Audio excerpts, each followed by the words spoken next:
क्या प्रातः क्लास है 27 मई 1968। ये तो जरूर समझते हैं बच्चे बाबा के पास अभी हम जाते हैं रिफ्रेश होने के लिए। यहाँ तो बाबा के पास आते हो, वहाँ सेंटर पर जाते हो, तो ऐसे तो नहीं समझ सकते कि बाबा के पास जाते हैं वहाँ सेंटर में। अभी तुम बच्चों की बुद्धि में है कि बाबा मधुबन में है।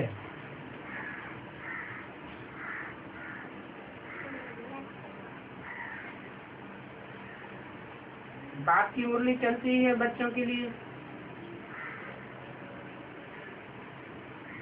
और बच्चे समझेंगे हम जाते हैं मधुबनी में मुरली सुनने। परंतु भक्तों ने मुरली अक्षय कृष्ण के लिए समझ लिया।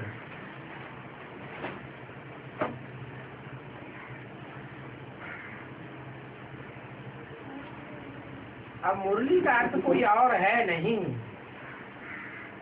अभी तो तुम बच्चों को अच्छी तरह से समझ आई है। जो बाप मुख से बोलते हैं वो है मुरली। बाप ने समझाया है तो तुम फील करते हो बरोबर हम बहुत बेसमझ बन पड़े थे।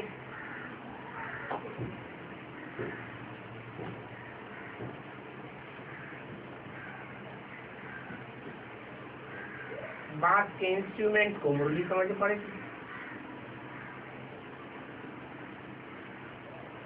अब ऐसे कोई अपन को बेसमझ समझते नहीं है।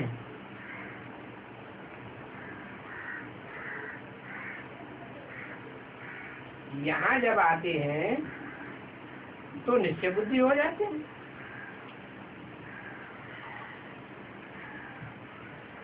समझते हैं बरोबर हम पहले बेसमझ बन गए थे और सत्युग में तो तुम कितने समझदार थे।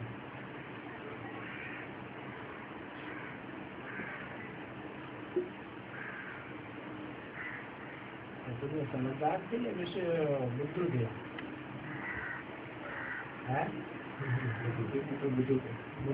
क्यों कहा सत्युग में समझदार थे?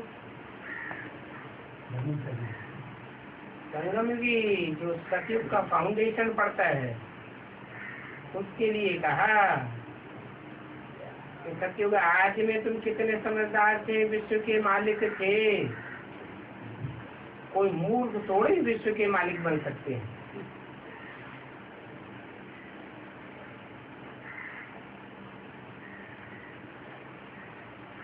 कौन से विश्व के मालिक? यहाँ सत्य का बोलबाला हो। ये लक्ष्मी नारायण मालिक थे ना। इतने समझदार थे तब तो भक्ति मार्ग में पूजे जाते हैं। और देवताओं की ग्लानि करते हैं, परंतु लक्ष्मी नारायण की जो विश्व के मालिक थे उनकी कोई ग्लानि नहीं करते।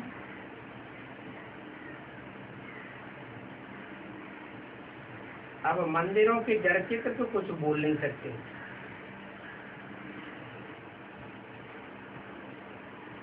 शिव बाबा की भी पूजा करते हैं।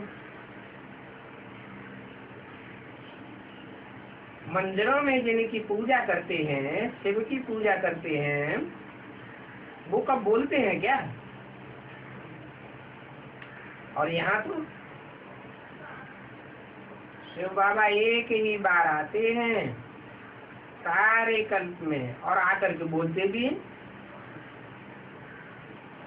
पूजा करने वालों को भी पता नहीं है कि ये ज्ञान सुनाने वाले हैं।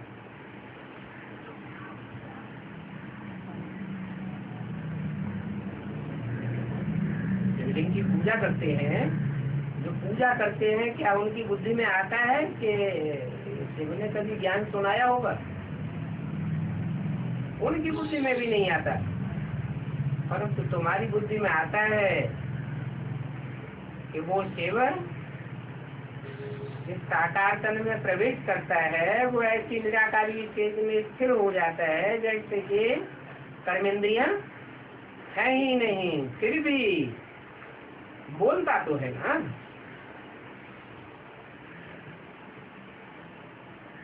भक्त तो समझते हैं कृष्ण के लिए कि उसने मुरली बजाई,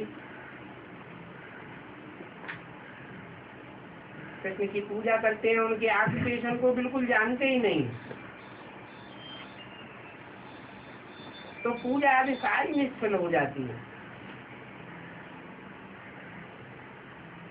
फलीभूत तब होती है, भक्ति का फल कब मिलता है?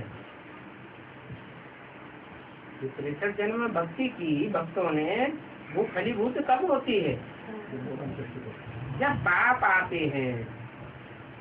ऐसे भी नहीं कि भक्ति करने से भगवान मिलता है, नहीं, भक्ति की तो महिमा ही नहीं करनी चाहिए।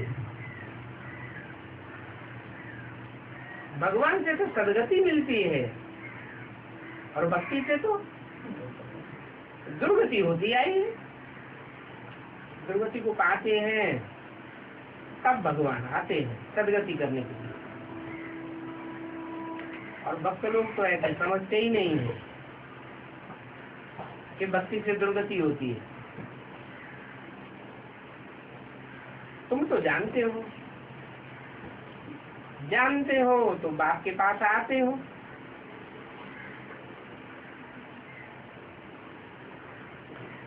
भक्ति ही दुर्गति है। अगर दुर्गति न होती तो भगवान आते भी क्यों? आते ही है सदगति देने के लिए। सदगति अर्थात स्वर्ग, नाम भी है स्वर्ग और नरक। नाम के साथ में पड़ता है, काम हुआ है। जिसने स्वर्ग स्थापन किया है वो जरूर स्वयं स्थिति में स्थित रहने वाला हुआ है, तो स्वर्ग बना। और नरक किसने बनाया?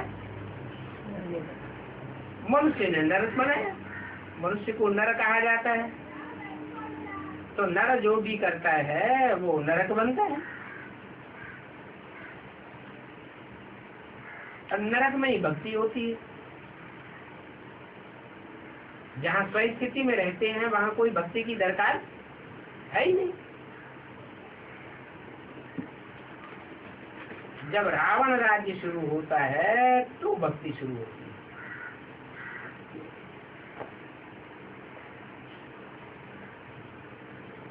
ये बात बिल्कुल नहीं है।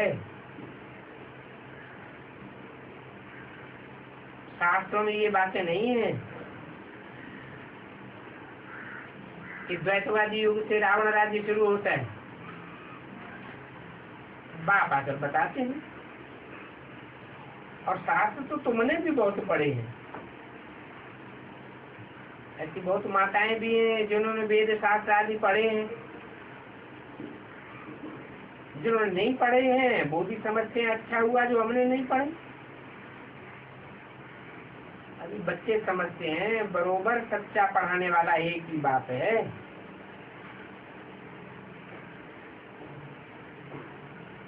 वो 100% सच्चा है। तो बाप को कहा जाता है सत्य, ट्रुथ गॉड फादर। वो जब आते हैं तो नर से नारायण बनने की कथा सुनाते हैं।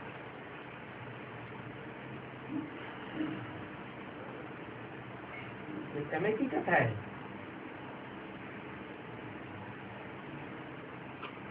वो कथा सतयुग के आदि से लेकर के कलयुग अंत तक की कथा है, या कोई खास समय है जिसकी कथा है?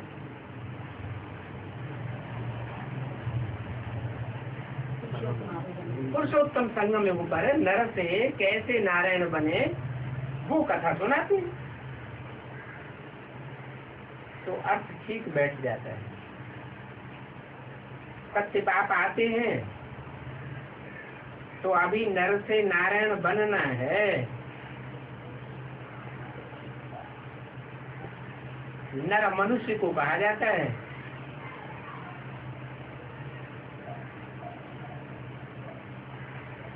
और मनुष्य चंचल मन वाले होते हैं। अगर मनुष्यों का मन अचल हो जाए तो क्या कहा जाता है उनको? देवता कहा जाता है। तो नर से नारायण बनना तो जरूर है। देखो बाप सत्य को स्थापन करेंगे ना,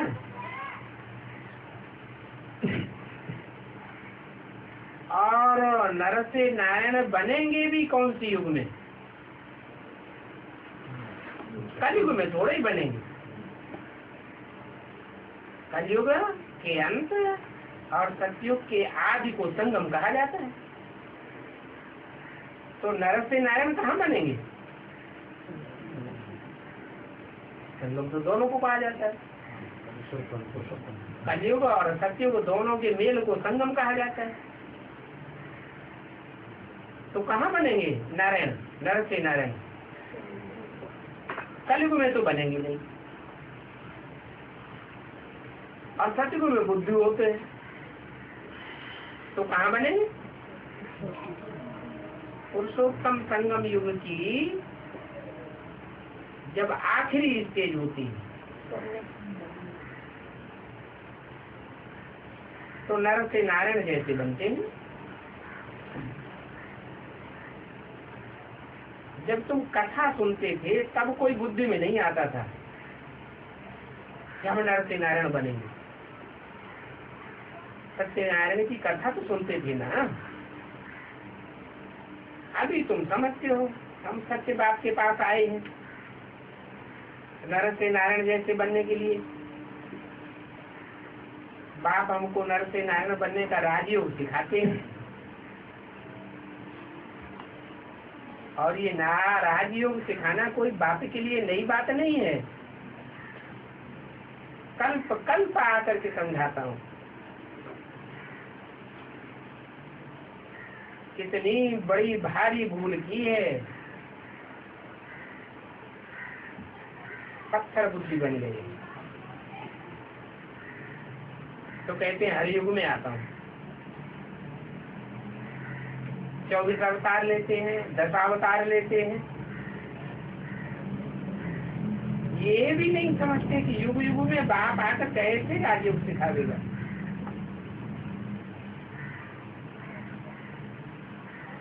ये तो हो ही नहीं सकता कि सतयुग में बाप आवे या त्रेता में आवे या त्रेता में आकर के द्वापर रावण राज्य स्थापन करे या द्वापर में आवे और पापी कलयुग की स्थापना करे। वो तो आवेगी तब जब पुरानी दुनिया से नई दुनिया स्थापन करनी होगी। तो बोलो योगे योगे कैसे आवेंगे? इतने बड़े विद्वान पंडित आचार्य कुछ भी नहीं समझते। ये सब काम की इच्छा पर चढ़कर काले बन गए हैं। क्यों नहीं समझते हैं विद्वान पंडित आचार्य? क्योंकि सब कामी क्रोधी अहंकारी बन पड़े हैं। तुम समझा भी सकते हो। ब्रह्मा का चित्र दिखा करके तुम समझा सकते हो।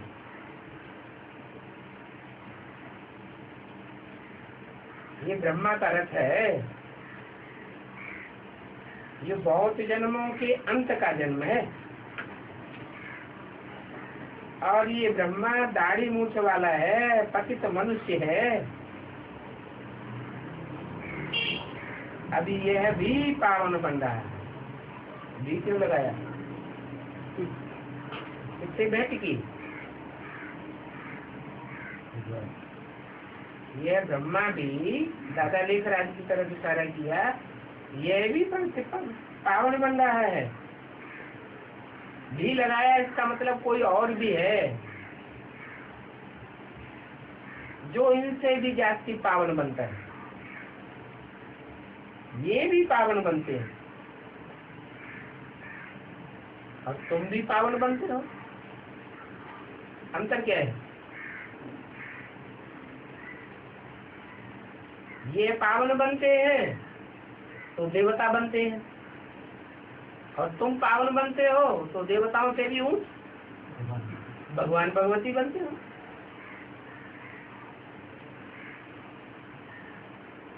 परंतु सिवाय योग बल के कोई पावन तो नहीं बन सकता। योग बल के सिवाय विकर्म तो विनाश हो ही नहीं सकते।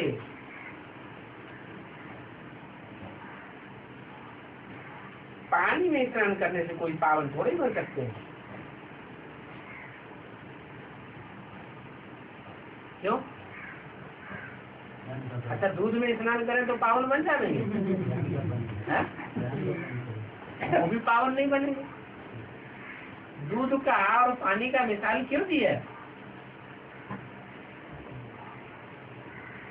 दूध का मिसाल इसलिए दिया जाता है कि दूध को मथा जाता है तो मक्खन निकलता है, और पानी को मथा जाए तो कोई भी सार या मक्खन नहीं निकलेगा। तो ज्ञान सागर बाप ही है, जिसकी वाणी का मंथन किया जाता है तो सार निकलता है। इसलिए विचार सागर मंथन, सागर मंथन का नाम बहुत बाला है। सागर से रतन निकलते हैं, माने भगवान की वाणी से रतन निकलते हैं अगर उसका मंथन किया जाए। और मंथन जितना जो कोई करता है उतना पावन बनता है। अपनी घोर तो नशा करे।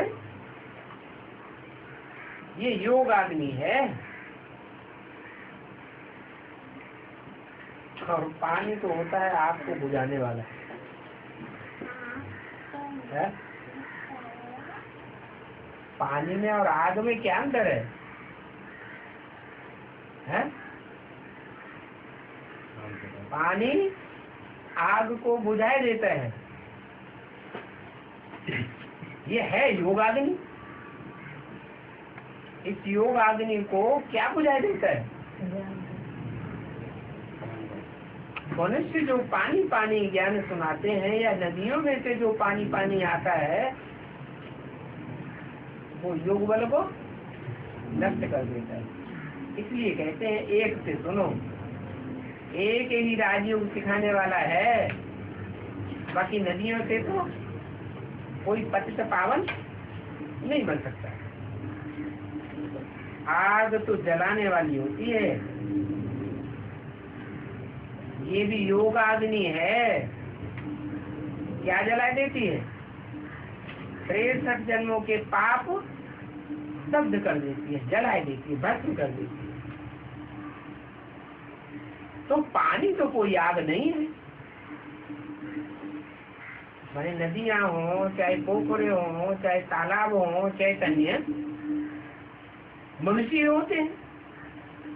वो जो कुछ सुनाएंगे उस सुनाने से तो आग नहीं बुझेगी। आग कैसे बुझेगी?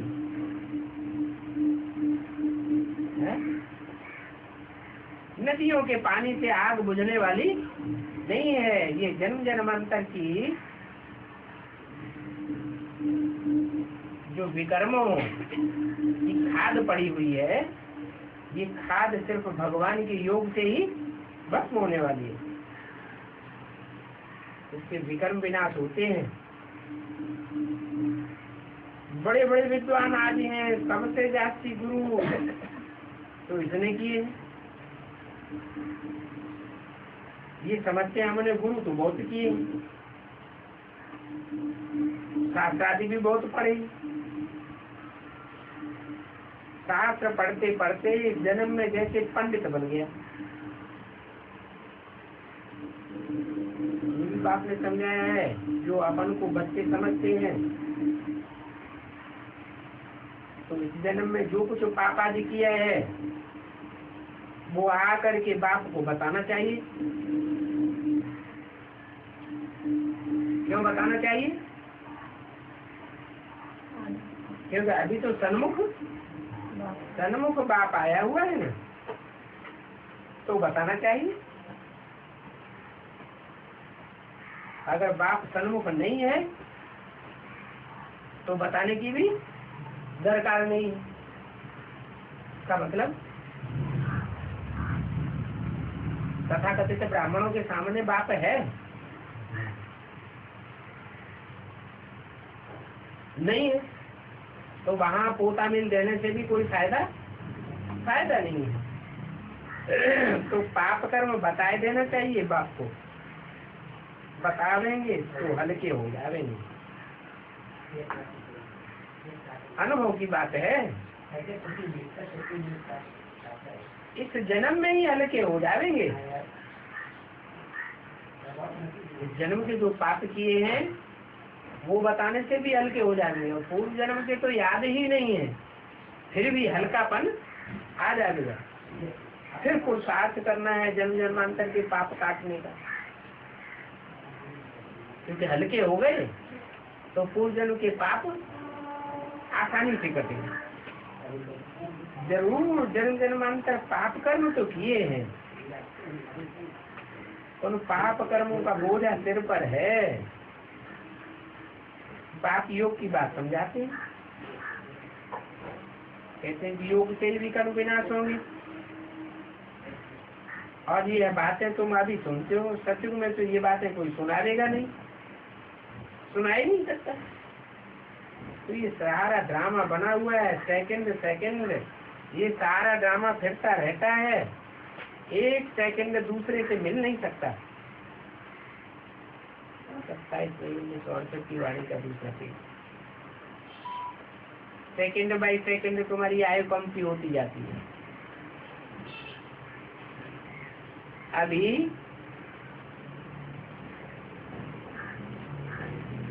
अभी तुम आयु कम होने की ब्रेक दे देते हो। कैसे है? योग बल से जितना जितना तुम बाप को याद करेंगे, पाप कर्म भस्म होंगे, तो तुम्हारी आयु भी अभी से ही बढ़ती जाती है। योग से आयु तुम अपनी बढ़ा लेते हो। ब्रह्मा की भी आयु, दादा लेखराज की आयु बढ़ी या घट गई? है बढ़ी तो, लेकिन इतनी नहीं बढ़ी जो नई दुनिया को इन आंखों से देख सके। अब तुम बच्चों को अपनी आयु को बढ़ाना है योग बल से। बाबा योग के लिए बहुत जोर देते रहते हैं, क्योंकि सबसे मुख्य सब्जेक्ट है याद का, परंतु कोई समझते ही नहीं है। नहीं समझते हैं तो फिर कहते हैं बाबा हम भूल जाते हैं। तो बाबा कहते हैं योग कोई और बात नहीं है, ये तो याद की यात्रा है। बाप को याद करते करते तुम्हारे पाप कटते जाएंगे, पाप कट जाएंगे, याद की प्रैक्टिस पक्की हो जाएगी, तो अंत बचे तो गति हो जाएगी, है ना? याद करेंगे किसको? शिव को, तो अंत मते तो गति माने परमधाम में बैठ जाएंगे। हाँ, शिव बाबा को याद करेंगे, तो जैसे को याद करेंगे अंत समय में, वैसी हमारी गति हो जाएगी। इस पर एक मिसाल भी देते हैं। कोई ने किसको कहा तुम तो भैंस हो, बार बार कहा तुम भैंस हो भैंस हो, तो वो समझने लगा कि जरूर मैं भैंस हूँ। बोला इस दरवाजे से कैसे निकलूं, मुझे इस दरवाजे से निकालो। बोला कि भैंस हूँ तो कैसे निकलूं? तो सचमुच अभी तुम भैंस बुद्धि बन गए हो। ये एक मिसाल बैठ बनाया है, बाकी ऐसे कोई है नहीं जो कोई भैंस बन जाते हो। ये कोई यथार्थ मिसाल नहीं है, हमेशा रियल बातों पर मिसाल बनाया जाता है, परंतु मिसाल है, कोई यथार्थ नहीं है। इस समय तुमको बाप जो समझाते हैं उनके फिर त्योहार भक्ति मार्ग में मनाए जाते हैं। कितने मेले मलाखड़े आदि होते रहते हैं, बाकी इस समय जो कुछ होता है उनका त्योहार बन जाता है। तुम यहाँ कितने स्वच्छ बैठे हो, और मेले मलाखड़ों में तो कितने मेले हो जाते हैं।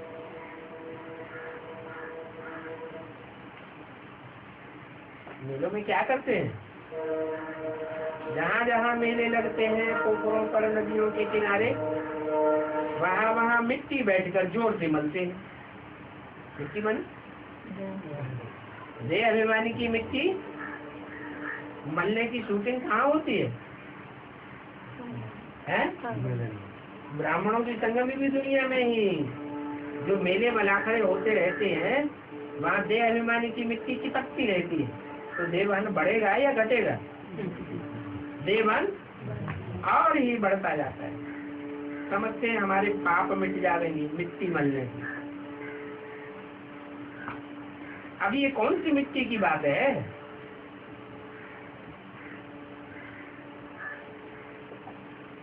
मिट्टी मलना माना संग का रंग लगाना। कौन सी मिट्टी की बात है? नहीं, परमात्मा बाप भी जिस तन में प्रवेश करते हैं वो भी क्या है?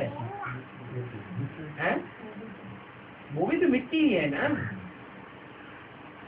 शिव है एकदम निराकार, क्या अभोक्ता, और जिसमें प्रवेश करते हैं वो है एकदम भोक्ता। वो निराकार और वो एकदम साकार। तो मिट्टी तो वो भी है।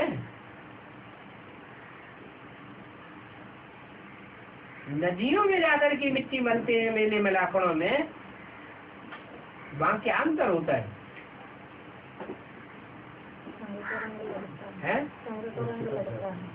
दूसरों का संग रंग लगता है, बाप तो वहाँ होता नहीं। बाप जिस मुकर्रर रथ में आता है उस रथ की तो पहचान कोई को है ही नहीं। वो समझते हैं हमारे पाप बहुत मिटते हैं। बाबा तो खुद ये सभी कुछ किया हुआ है। नासिक में पानी बहुत गंदा होता था, वहां जाकर के मिट्टी मलते थे, समझते थे पाप हमारे नाश हो जाएंगे। फिर उस मिट्टी को साफ करने के लिए पानी ले आते थे। ऐसे ऐसे काम करते थे। अभी तो समझते हैं कितने लंबे चौड़े मूर्ख थे। ये पंडित लोग कितना मूर्ख बनाते थे। कितना गंदा पानी वहाँ ढेर का ढेर हो जाता है। विलायत में भी बड़े बड़े महाराजाएं आज गंगा जल का मटका भर कर ले जाते थे। फिर स्टीमर में जाता रहता था। आगे एरोप्लेन मोटरें आदि नहीं थे, बिजली भी नहीं थी। अभी देखो 75 वर्ष में क्या क्या बन गया है।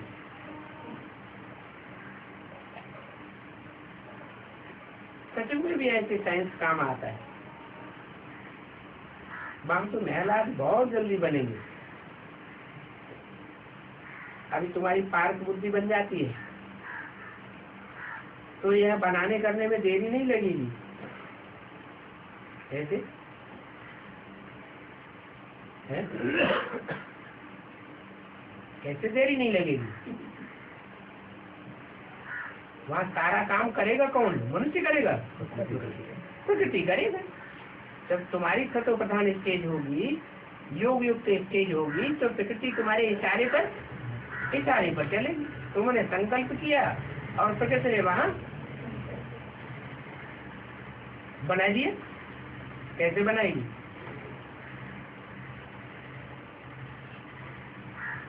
पहाड़ों में कंदराएं होती हैं, जैसे कंदराएं बन जाती हैं। भूकंप आते हैं और बड़ी बड़ी कंदराएं बन जाती हैं। ऐसे बनने में कोई देरी थोड़ी लगेगी। तो सच में भी साइंस काम में आती है।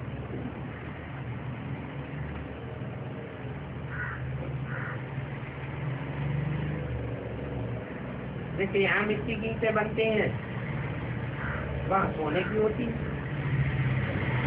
तो माया मच्छंदर का तेल भी है, वो तो उन्होंने झूठ मूठ नाटक बैठा बनाया दिखाने के लिए। बरोबर स्वर्ग में सोने की ईंटें हैं, उनको कहा जाता है गोल्डन एज।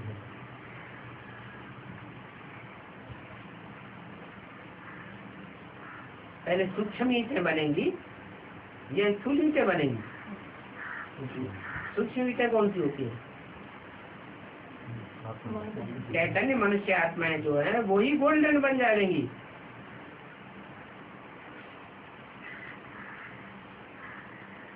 अभी तो आयरन एज है,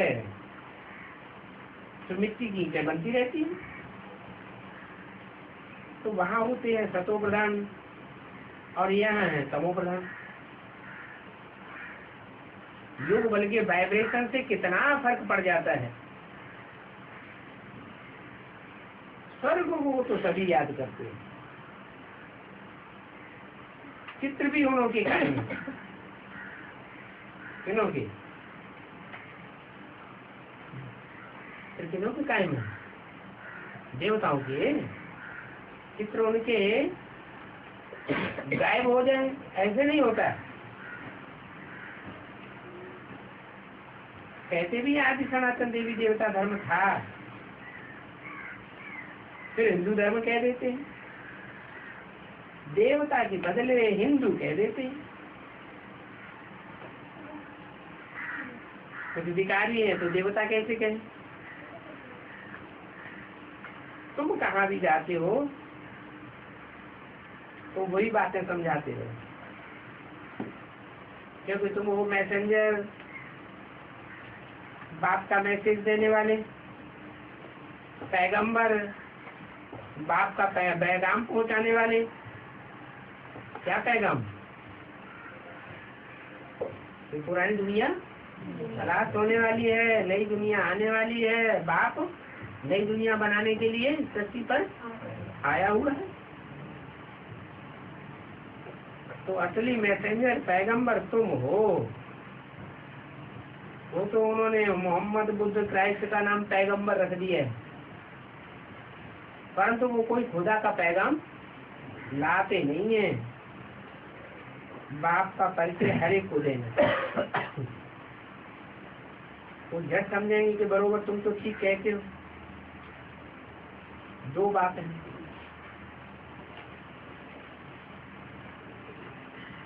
कोई तो कह देते हैं परमात्मा सर्वव्यापी है,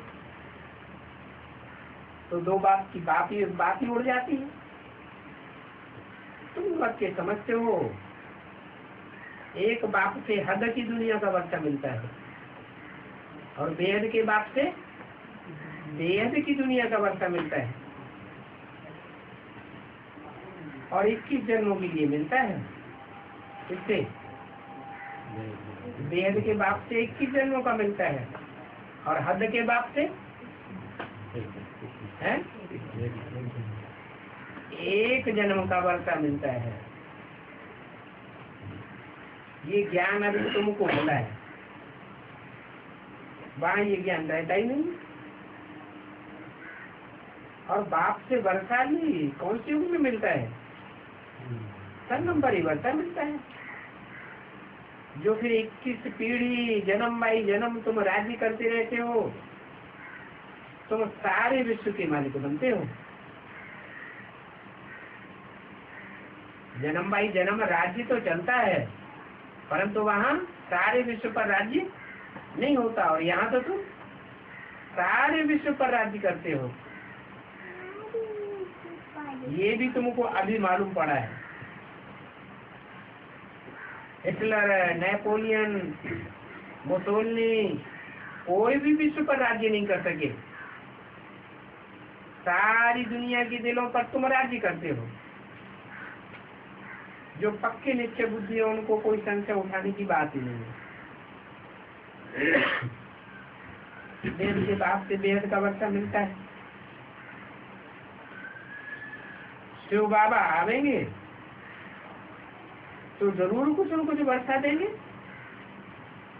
नंबरवार वर्षा मिलता है। इसलिए बाबा कहते हैं ये बैग बहुत अच्छा है, ये जरूर पॉकेट में पड़ा हुआ हो। कौन सी पॉकेट में? यहाँ एडवांस वालों में तो कोई पॉकेट में बैग डालता नहीं है, फुल बैग की बात ही नहीं है। ये तो त्रिमूर्ति का बैग बुद्धि में पड़ा हुआ हो, समझाने की बात है। घर घर में ये मैसेज देना है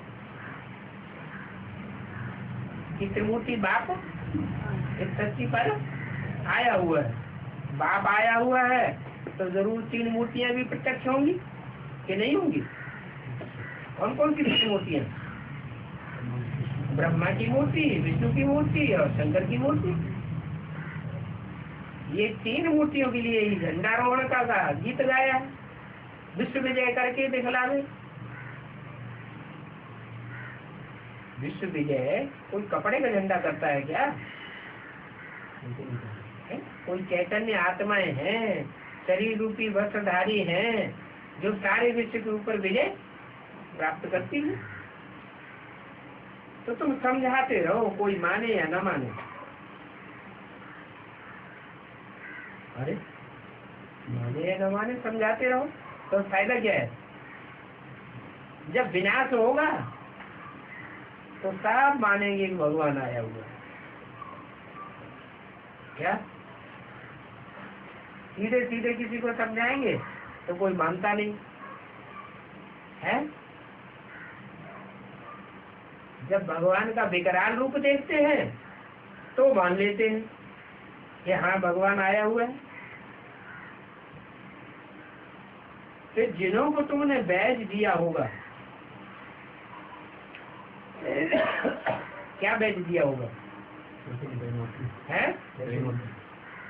मूर्ति का बैज दिया होगा, कोई मूर्ति दे देने। हाँ, मूर्ति का बैज देना माने तीन मूर्तियों का ज्ञान जिनकी बुद्धि में डाल दिया होगा कि ये तीन मूर्तियां हैं। यहाँ तक बुद्धि में ज्ञान बैठाया हो कि वो समझे, माने या ना माने, लेकिन समझे ये तीन चैतन्य मूर्तियां ये हैं,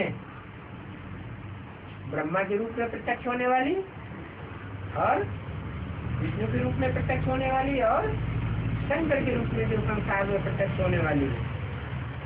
तो जिन्हों को तुमने ये बैज दिया होगा वो याद करेंगे ये सफेद पोष वाले फरिश्ते कौन थे जिन्होंने हमें ये असली ज्ञान दिया था।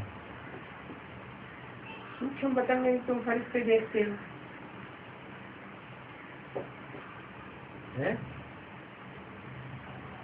इन फरिश्तों में और उन फरिश्तों में क्या अंतर है?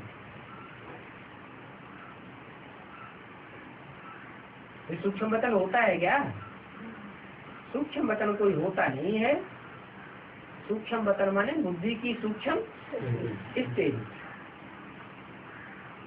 ऐसी सूक्ष्म स्टेज बनती है कि उस समय देह और देह के संबंध सब भूल जाते हैं, ज्ञान की बातें ही याद आती हैं, नई दुनिया के ही संकल्प आते हैं, ईश्वरीय सेवा के ही संकल्प आते रहते हैं। उनको कहते हैं सूक्ष्म बतनवासी फरिश्ता। तुम जानते हो ये मम्मा बाबा भी योग बल से ऐसे फरिश्ता बनेंगे।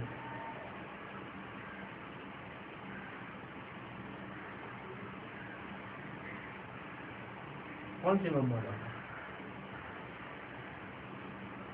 योग बल से कौन सी मम्मा बाबा फरिश्ता बनेंगे? मुरली में तो बोला है इन्हें ब्रह्मा सरस्वती को भी मम्मा बाबा नहीं कहेंगे। तो किसके लिए इशारा दिया? जगत पिता और जगदम्बा के रूप में जो पार्ट बजाने वाली आत्माएं हैं उनके लिए बोला है कि ये मम्मा बाबा भी योग बल से ऐसे फरिश्ता बनेंगे।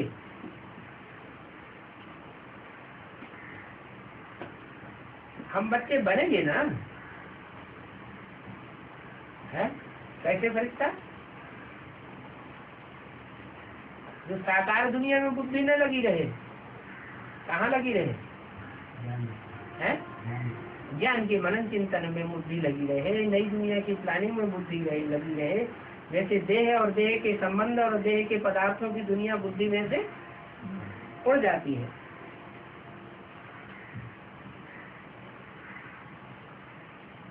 ये सब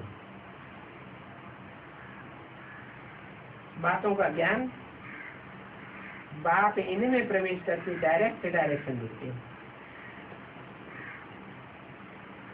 इनमें है राम और कृष्ण में प्रवेश कर डायरेक्ट बैठ डायरेक्शन देते हैं, समझाते रहते हैं, नॉलेज देते हैं। जो बाबा में नॉलेज है वो जरूर फरिश्तों में भी होनी चाहिए।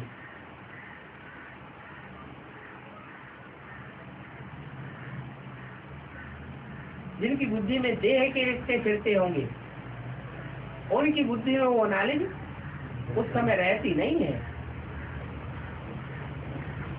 जब तुम ऊपर में जाते हो तो फिर नॉलेज का पार्ट तुम्हारा पूरा हो जाता है। फिर तो पार्ट मिला है वो सुख का पार्ट बजाते हो और वो नॉलेज भूल जाती है। तुम तो बच्चे कहाँ भी जाते हो तो मैसेंजर की निशानी जरूर चाहिए।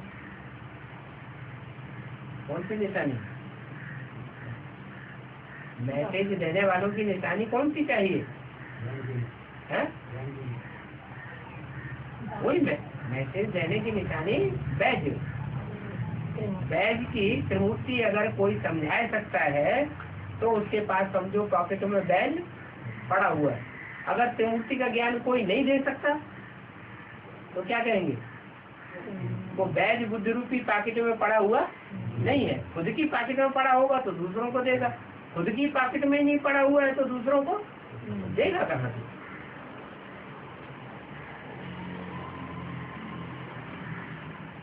तो ये निशानी तुम्हारी बुद्धि रूपी पॉकेट में पड़ी रहे, बन कोई हंसी करे। अब इस पर हंसी क्या करेंगे? तुम तो यथार्थ बात सुनाते हो, ये तुम्हारा बेहद का बाप है, उनका नाम है शिव। शिव माने कल्याणकारी। वो शिव बाप कल्याणकारी है। आकर के क्या करते हैं? ऐसा कल्याण करते हैं जो कल्याण दुनिया में और कोई धर्म पिता विद्वान पंडित आचार्य कर नहीं सका। क्या कल्याण करते हैं? स्वर्ग स्थापन करते हैं। 27/5/68 की वाणी का तीसरा। ये पुरुषोत्तम संगम युग है। पुरुषों में उत्तम बनने का युग है। उत्तम देवी देवताएं होते हैं। ये सारा ज्ञान तुम बच्चों को मिला है, फिर इस ज्ञान को भूलना क्यों चाहिए? तुम तो माया भुलाए देती है। तुम बच्चे यहाँ आते हो, मुरली सुनकर जाते हो, फिर तुम सुनाई क्यों नहीं सकते हो?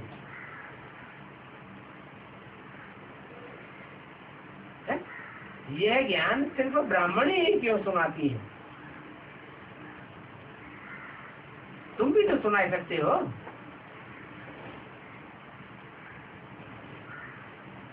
सुन करके और सुनाई नहीं सकते हो तो कहेंगे चल है डिड बुद्धि। एक ब्राह्मणी चली जाती है तो कहते रहते हैं हमको ब्राह्मणी चाहिए।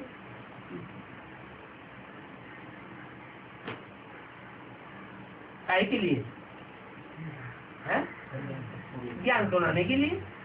अरे तुम भी तो यही पढ़ाई पढ़ते हो, तो तुम नहीं सुना सकते?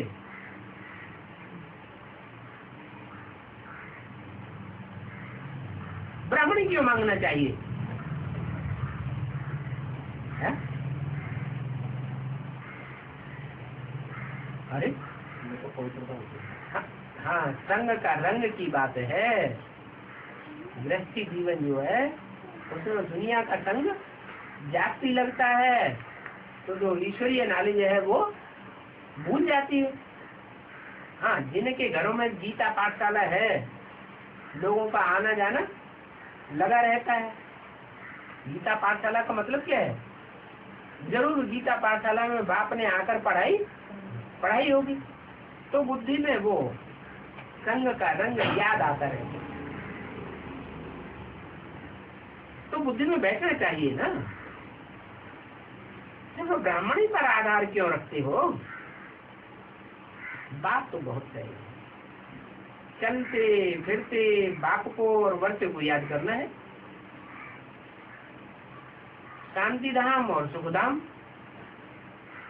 याद आते रहे। सन्यासी ब्रह्म को याद करते हैं, परंतु वो तो घर है। क्या घर जड़ होता है या चैतन्य होता है? घर तो जड़ होता है।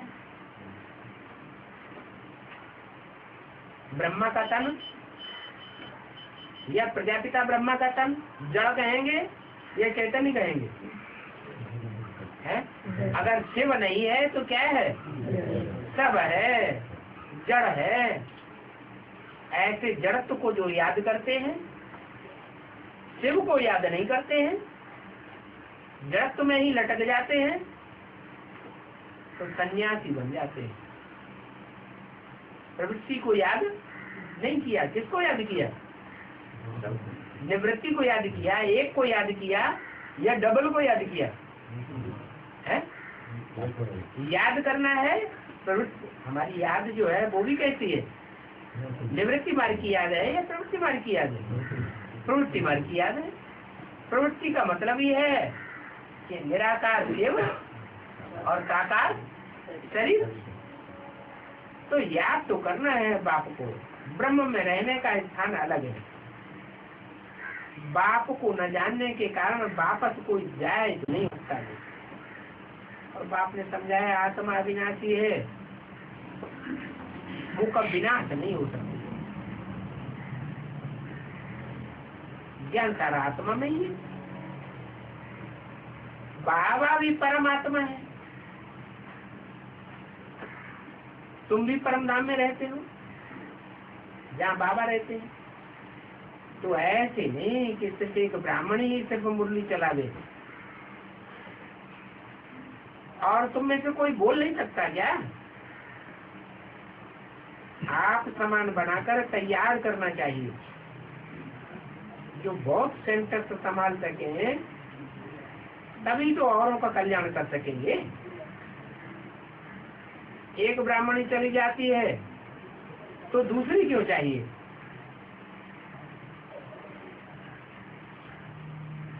5 वर्ष हो गए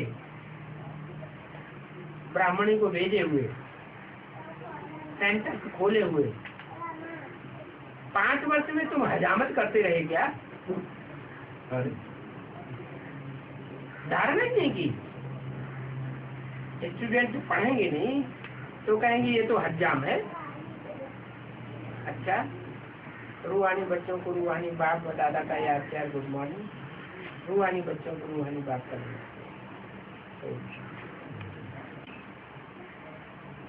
6 जून 1968।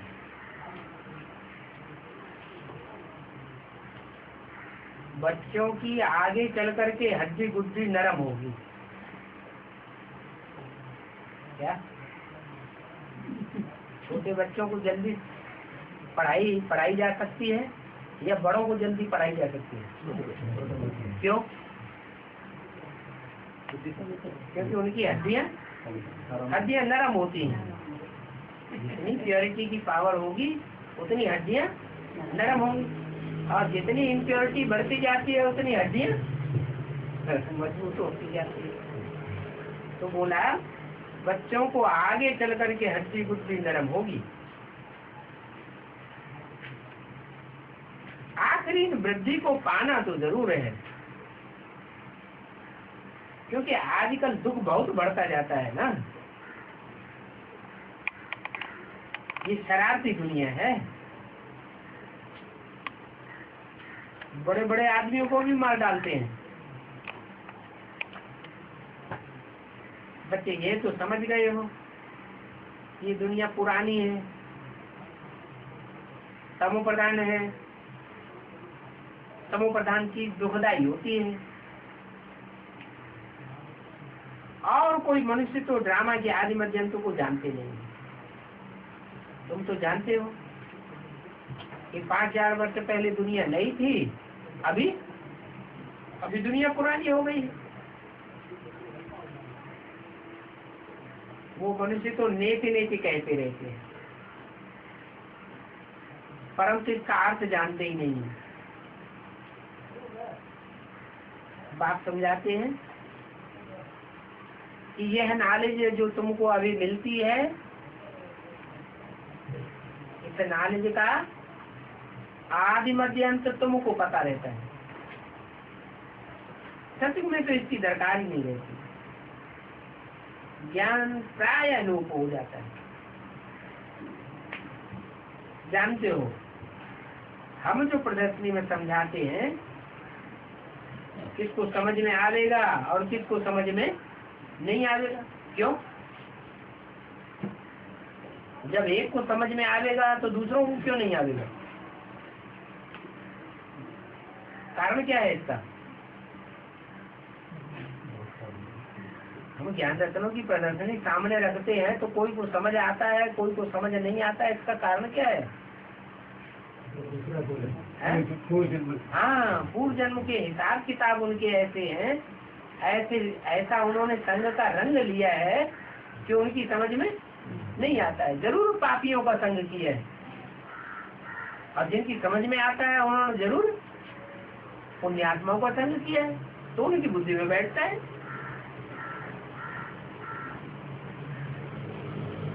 और दूसरे, ये नई बात बाप समझाते हैं क्या? पुरानी बातें बार बार समझाएं तो बहुतों की समझ में आ जाए। बाप जो कुछ सुनाते हैं वो सब नया ज्ञान सुनाते हैं, तो लोगों को समझ में नहीं आता। ये सूर्यवंशी चंद्रवंशी राजधानी स्थापन हो रही है।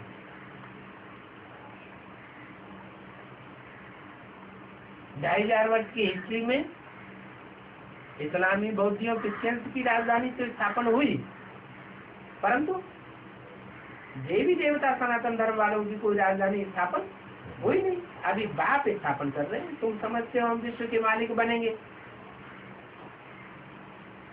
तुम बच्चों के लिए ही गायन है, तीन देशों को गोपियों से पूछो, क्योंकि तुम ही विश्व के मालिक बनते हो।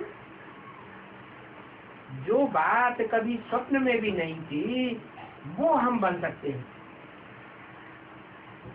तो समझाना चाहिए, भगवान ही विश्व का मालिक बना सकते हैं। मनुष्य को तो विश्व का मालिक बना ही नहीं सकता। तुम बच्चे जानते हो बाप आया हुआ है, देह का पापा है, पापा भी है, सौदागर भी है, रत्नागर भी है, जादूगर भी।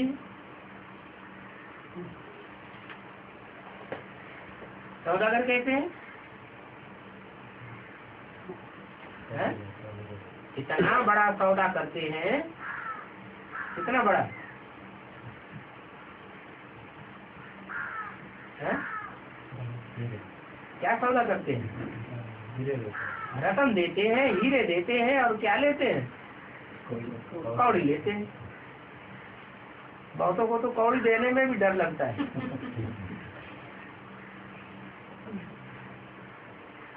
तो बाप सौदागर भी है, रत्नागर भी है। रत्नागर माने रत्नों का आधार भंडार है। रोज नए नए रत्न देते रहते हैं। और जादूगर भी है। उनको ज्ञान का जादू लगता है तो लोग कहते हैं इनको तो जादू लग गया। तथाकथित ब्राह्मण भी क्या कहते हैं?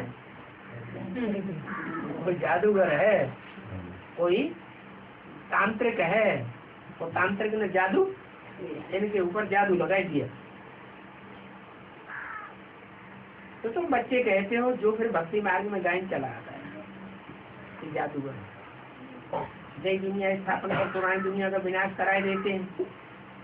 ये कोई कम जादूगरी है क्या?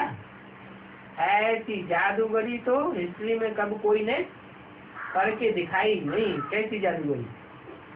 ये पुरानी दुनिया, पुराने संस्कार, पुराने धर्मों का, पुरानेपन का विनाश करे और नई नई चीज, नई नई दुनिया, नए नए संस्कार आत्मा में स्थापन कर दे।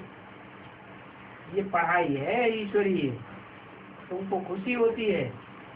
ये ऊंचे से ऊंची ईश्वर भगवान हमको पढ़ाते हैं, राजयोग सिखलाते हैं। ये सिर्फ तुम बच्चों की ही बुद्धि में है। कोई कोई बच्चे बंधन में है।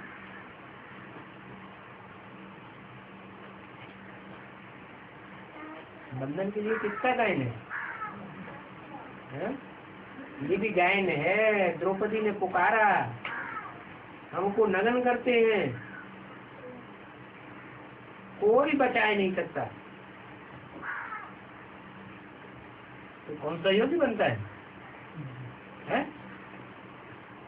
ऐसे बंधन में है कि दुनिया में कोई इस बात में सहयोग कर ही नहीं सकता। एक बाप ही नगन होने से बचाते हैं। अभी पुकारते हैं क्योंकि बाप कहते हैं पावन दुनिया में चलना है तो पतित नहीं बनना है, अबलाओं को सहन करना पड़ेगा। तो बाप धैर्य देते हैं, बच्चे बहुत गई थोड़ी रही, थोड़ी की भी थोड़ी रही, थोड़ा समय रह गया है, तुम्हारी तो पढ़ाई गुप्त है, जितना याद करेंगे उतनी ताकत मिलेगी। बाप कहते हैं मैं सर्वशक्तिवान हूँ,